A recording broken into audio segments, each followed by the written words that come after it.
Selamat datang di channel Ye Chen Ping Mania.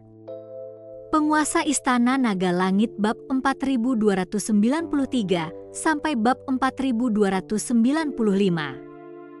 Terima kasih kepada semuanya yang sudah like dan subscribe. Semoga selalu diberikan kesehatan dan kesuksesan. Chen Ping yang telah kembali ke kota Yongle tidak tinggal lama, melainkan mengajak Bai Shalou dan juga Fire Phoenix. Lalu mereka menaiki pesawat udara dan bergegas kembali ke kota Kaisar Rubah. Ketika mereka berpisah, Nenek Shen memeluk Bai Shalou dan menangis lama sekali. Lagi pula, mereka berdua telah bersama selama puluhan tahun, dan Nenek Shen telah mengikuti lonceng dan berbaikan kali ini, dan tidak akan kembali ke kota kerajaan Rubah, jadi dia sedikit sedih. Tetapi dunia tidak mempunyai jamuan yang tidak berakhir dengan perpecahan. Adalah hal yang wajar bila manusia di dunia ini terpecah belah. Dalam perjalanan menuju kota Kekaisaran Rubah, Bai Xiao masih dalam suasana hati yang buruk, sementara Fire Phoenix dan Chen Ping terus-menerus membujuknya. Setelah sehari perjalanan, pesawat udara itu perlahan mendarat di pinggiran kota kerajaan Rubah. Melihat kota Kekaisaran Rubah di depannya, Bai Shalou merasa sedikit lebih baik. Aduh, aku tidak tahu apa yang telah dilakukan keluarga Feng terhadap kota kekaisaranku selama ini. Dan laki-laki yang dulu kumiliki, aku juga tidak tahu apa yang terjadi pada mereka. Bai Xiao mendesah pelan, khawatir terhadap pria-pria itu. Jangan khawatir. Keluarga Feng itu menduduki kota Kekaisaran Rubah, tidak mungkin membunuh semua orang di kota Kekaisaran Rubah. Kita tidak akan tahu jika kita masuk dan melihatnya, kata Fire Phoenix dengan lembut sambil menghibur Bai Shalou. Sekelompok 4 orang berjalan menuju kota Kekaisaran Fox. Ada beberapa penjaga di pintu masuk, semuanya berwajah asing. Dan tidak ada aura ras binatang pada mereka. Mereka jelas-jelas adalah pembudidaya manusia. Chen Ping tahu bahwa para penjaga ini pastilah prajurit dinasti Kekaisaran Xiao. Ketika Chen Ping dan keempat orang lainnya memasuki gerbang kota, beberapa penjaga hanya melihat mereka tetapi tidak menghentikan mereka. Hal ini membuat Chen Ping sedikit penasaran. Para penjaga ini tidak memeriksa dan menghentikan mereka. Apakah mereka hanya untuk pertunjukan? Bai Xiao juga sedikit mengernyit, berhenti, dan menghampiri para penjaga dan bertanya, "Kalian kan menjaga gerbang kota. Kenapa kalian tidak memeriksa orang-orang yang keluar masuk?" Salah satu penjaga melirik Bai Xiao, lalu berkata dengan ekspresi dingin, Jenderal, kami memiliki perintah bahwa tidak perlu memeriksa orang-orang yang masuk dan keluar. Tanpa memeriksa, bagaimana jika ada orang yang berkonspirasi melawan kita dan menyebabkan masalah di kota Kaisar Rubah ini? Bai Xiao bertanya dengan tak percaya. Kami berharap seseorang akan datang dan membuat masalah, dan saat itulah saatnya untuk membereskan semuanya. Ini juga akan memberikan Jenderal Qian kita lebih banyak penghargaan perang. Jenderal Qian mengatakan bahwa agak tidak layak untuk mengumpulkan pasukan untuk datang ke sini dan hanya berurusan dengan keluarga Feng yang kecil. Penjaga itu menjawab. Bai Qian bingung mendengar jawaban penjaga itu. Dia tidak mengerti apa maksud penjaga itu. Meskipun Chen Ping telah memberitahunya bahwa dinasti Kekaisaran Xiao telah menghancurkan keluarga Feng dan merebut kembali kota Kekaisaran Rubah, tetapi apa hubungannya ini dengan mencari kehormatan pertempuran? Chen Ping mendengar ini, tetapi langsung mengerti. Merasa bahwa Jenderal Qian ini telah menghancurkan keluarga Feng dan merebut kembali kota Kekaisaran Rubah, dia merasa bahwa penghargaan ini terlalu kecil, dan ketika saatnya tiba, tidak mungkin dia bisa membuka mulut dan mengikuti Xiao Yuanshan untuk meminta hadiah. Itulah sebabnya dia menjaga gerbang kota dengan longgar, membiarkan mereka yang masih memikirkan Fox Royal City datang dan menimbulkan masalah. Dengan cara ini, Jenderal Qian dapat terus menekannya, dan dalam hal itu, Jenderal Qian akan membayar lebih banyak dan penghargaannya akan lebih besar. Pada saat itu, ketika dia mengikuti Xiao Yuanshan untuk melaporkan prestasi perangnya, dia juga akan dapat mengatakan sesuatu. Terima kasih.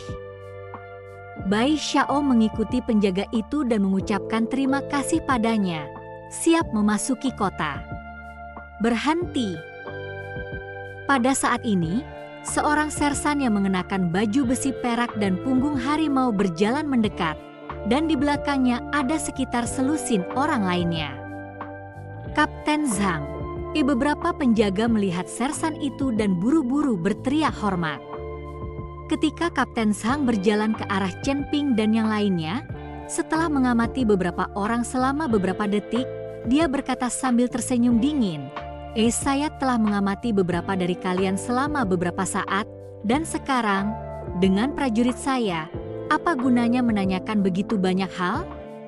Mungkinkah kalian ingin membuat masalah di kota Kaisar Rubah ini? Biar ku beritahu, sekarang kota Kekaisaran Rubah sepenuhnya berada di bawah kendali dinasti Kekaisaran Xiao kita. Jika kau ingin membuat masalah, sebaiknya kau pertimbangkan baik-baik. Mendengar ini, Bai Qian buru-buru menjelaskan, kurasa kalian salah paham. Aku adalah Ratu Kota Kekaisaran Rubah ini. Aku sangat berterima kasih kepada kalian karena telah membantuku merebut kembali kota Kekaisaran Rubah. Namun, aku tidak setuju untuk membiarkan kalian mengendalikannya. Dinasti Xiao Huang membantu merebut kembali rumah besar itu. Bai Qian sangat gembira. Tetapi sekarang dinasti Xiao Huang ingin memasukkan kota kerajaan Rubah ke dalam wilayah kekuasaannya. Bai Qian tidak akan pernah setuju. Apakah kamu permaisuri kota Kaisar Rubah ini? Kapten Zhang sekali lagi menilai Bai Xiao dan kemudian berkata, jika kau mengatakan kau adalah permaisuri tempat ini, kau benar? Bahkan jika kau benar-benar seorang permaisuri, kau masih harus mengikuti pengaturan kami sekarang. Saya menduga bahwa beberapa dari kalian ingin membuat masalah, jadi kalian tidak diizinkan memasuki kota ini lagi. Keluarlah sekarang juga, dan kalian hanya bisa masuk jika kami memiliki identitas yang tepat. Atas dasar apa? Ini wilayahku? Bai Xiao merasa cemas. Hanya berdasarkan fakta bahwa di dalam kota Kaisar Rubah ini, mereka semua sekarang adalah orang-orang dari dinasti Kekaisaran Xiao milikku. Sudut mulut Kapten Zhang terangkat, lalu menjilat bibirnya. Kalian semua bisa masuk jika kalian mau. Selama kalian berdua wanita melayaniku dengan nyaman, kalian semua bisa memasuki kota Kaisar Rubah ini sesuka kalian, dan aku benar-benar bisa membiarkan kalian menjadi permaisuri kota Kaisar Rubah ini. Anda. Bai Qian langsung murka, tetapi dia tidak berani bergerak. Bagaimanapun juga, pihak lain itu adalah seseorang dari dinasti Kekaisaran Xiao. Aku tidak tahu kalau masih ada sampah sepertimu di antara prajurit dinasti Kekaisaran Xiao, kan? Chen Ping berkata dengan wajah dingin saat dia melangkah maju. Siapa yang kau bicarakan? Kurasa kalian mencoba datang ke kota Kaisar Rubah untuk membuat masalah, kan? Jenderal kita ingin menangkap beberapa pembuat onar. Saya lihat kalian cocok. Tangkap mereka untukku. Setelah Kapten Zhang selesai berbicara, selusin prajurit langsung mengepung Chen Ping dan yang lainnya. Chen Ping hanya melirik sekilas tanpa sedikit pun rasa takut di wajahnya. Apakah kau percaya bahwa suatu saat nanti, caramu menangkap kami akan sama dengan caramu melepaskan kami? Kata Chen Ping acuh tak acuh. Aduh, aku tak percaya. Aku tak akan melepaskanmu. Apa yang bisa kulakukan? Biarkan aku katakan padamu, bahkan jika kamu memiliki identitas dan latar belakang, anak dari keluarga manapun kamu, kamu tidak akan pernah bisa bertingkah di hadapanku. Dinasti Xiao kita tidak takut pada mereka, dan aku, Zhang Longhu, bahkan tidak takut lagi. Wajah Zhang Longhu penuh dengan kesombongan. Sebagai seorang sersan kapten dari dinasti Kekaisaran Xiao, kemanapun dia pergi, dia harus memberikan beberapa poin wajah. Dinasti Kekaisaran Xiao yang merupakan pendukung terbaik. Meskipun dia dapat mengetahui bahwa Chen Ping dan yang lainnya mungkin juga memiliki beberapa latar belakang keluarga, tetapi di mata Zhang Longhu, latar belakang apapun tidak layak disebutkan. Takut atau tidak, Anda akan segera tahu. Chen Ping tertawa dan bahkan langsung mengulurkan tangannya agar diikat oleh prajurit. Melihat ini, Ji Yun dan yang lainnya tidak melawan dan diikat oleh pihak lain. Begitu saja, mereka berempat dikawal menuju aula besar kota Kaisar Rubah. Dulunya ini adalah istana Bai Shalou, tetapi sekarang saat mereka masuk, mereka harus dikawal dan menjadi seperti tawanan.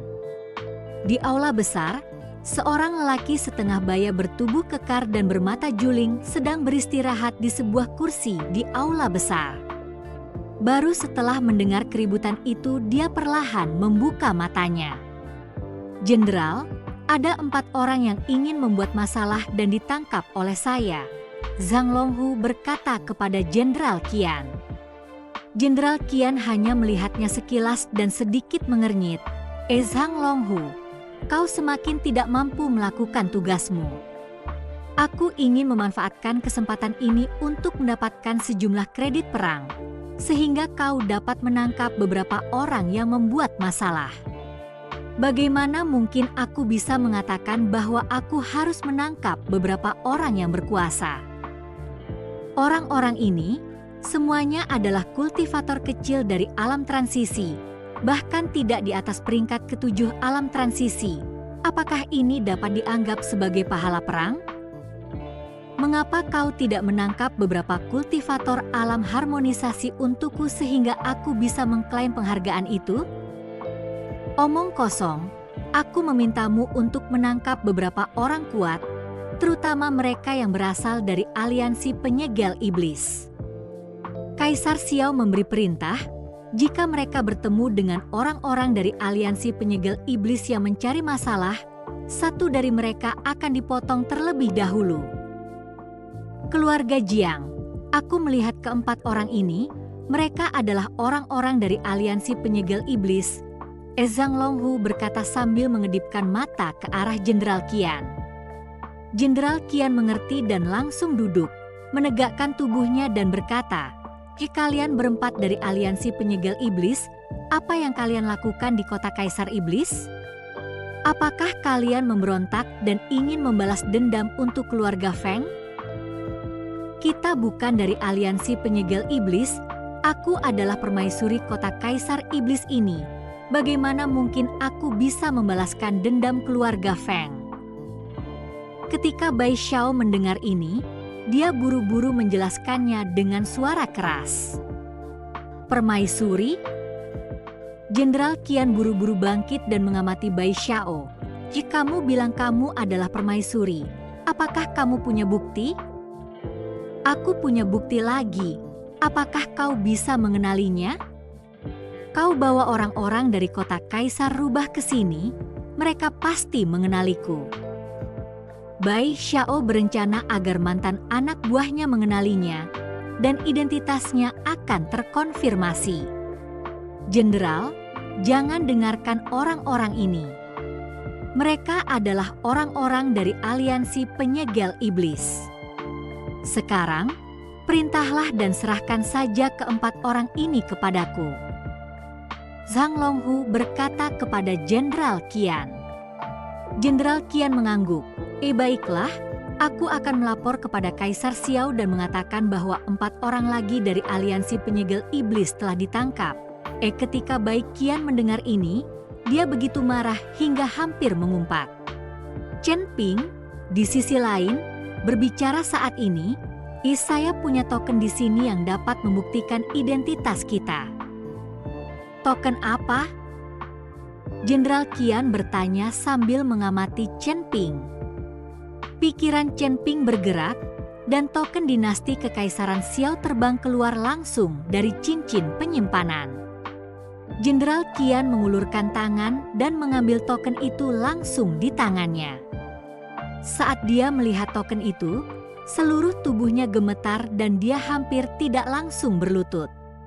Jenderal Qian gemetar saat ia melepaskan Chen Ping dan yang lainnya. "Tunggu." Chen Ping segera berkata untuk menghentikan Jenderal Qian itu, lalu melirik Shang Longhu, "Siapapun yang mengikat kita harus melepaskan kita." Ketika Jenderal Qian mendengar ini, dia langsung mengerti apa yang dimaksud Chen Ping dan segera berkata kepada Zhang Longhu, "Cepat, lepaskan mereka semua. Jenderal, apa yang sedang Anda lakukan?" Zhang Longhu penuh kebingungan, tidak mengerti apa yang sedang terjadi dengan Jenderal Qian. "Aku sudah bilang padamu untuk melepaskannya. Apa kau tuli?" Jenderal Qian menendang Zhang Longhu dengan keras. Tendangan ini sangat keras dan langsung membuat Zhang Longhu terpental. Setelah itu, Zhang Longhu memanjat dan berlari dengan panik untuk melepaskan Chen Ping dan yang lainnya. "Saya yakin Anda adalah Tuan Chen. Saya benar-benar minta maaf, itu karena kita punya mata tetapi buta. Saya harap Tuan Chen tidak menyalahkan kami."